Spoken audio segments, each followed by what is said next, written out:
Pawan Singh trending star है, नहीं Khesari Lal trending star है। नमस्कार दोस्तों, आप देख रहे हैं अपना चैनल जीरो न्यूज़ भोजपुरी। दोस्तों, आपको इस वीडियो में बतलाऊंगा कौन है ट्रेंडिंग स्टार और कौन है सुपर स्टार और किसका गाना ज़्यादा बजता है। तो आप लोग वीडियो को अंत तक देखिएगा, इस वीडियो में आपको बहुत बड़ा जानकारी मिलेगा। आपको बतला दूँ, कुछ दिन से बहुत सारे लोग बोल रहे हैं कि नहीं पवन सिंह ट्रेंडिंग स्टार है, तो कुछ लोग बोल रहे हैं कि नहीं खेसारी लाल ट्रेंडिंग स्टार है। लेकिन दोस्तों, आपको इस वीडियो में बतलाऊँगा कौन है शेर, कौन है ट्रेंडिंग स्टार।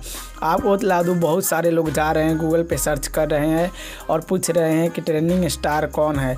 दोस्तों, मैं आपको बतला दूँ कि ट्रेंडिंग स्टार खेसारी लाल यादव जी हैं, क्योंकि दोस्तों आपको बतला दूँ सारेगामा हम भोजपुरी जो चैनल है उस पर खेसारी लाल यादव जी का एक गाना आया है, जो कि कुछ महीना पहले आया था, 6 महीना पहले आया था। और आप लोग जाकर वहाँ पे देख सकते हैं कि 243 मिलियन व्यू आया है। और अभी आपको बतला दूँ कि सारेगामा चैनल जो है उस पर केवल खेसारी लाल यादव जी का ही जो गाना है नथुनिया, वही सबसे ऊपर है, यानी व्यूज़ के मामले में सबसे ज़्यादा व्यूज़ उसी गाना पे आया है।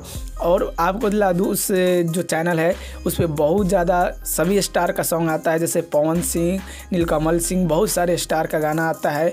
लेकिन आप लोग जाकर देखिए कि 6 महीना पहला गाना आया था ट्रेंडिंग स्टार खेसारी लाल यादव जी का, और वह 243 मिलियन व्यू गया है, यानी सबसे ज़्यादा मोस्ट पॉपुलर व्यू है तो वह है खेसारी भैया जी का। तो आप लोग जाकर देख लीजिए, अगर नहीं देखे हैं, नहीं जानते हैं तो। ऐसा ही इसको स्टार उसको स्टार नहीं बोला जाता है, क्योंकि ट्रेंडिंग स्टार बोला जाता है इसलिए क्योंकि खेसारी भैया का गाना हमेशा ट्रेंडिंग में जाता है। और 10 भी गाना गा देंगे ना तो 10 के 10 गाना ट्रेंडिंग में चला जाता है, तो इसीलिए उनको ट्रेंडिंग स्टार बोला जाता है। तो दोस्तों, अगर आप खेसारी भैया का फैंस है तो वीडियो को लाइक कीजिए, चैनल पे सब्सक्राइब कीजिए नए हैं तो, और वीडियो को ज़्यादा से ज़्यादा शेयर कीजिए। मिलते हैं इसी प्रकार का नया अपडेट के साथ, तब तक के लिए नमस्कार।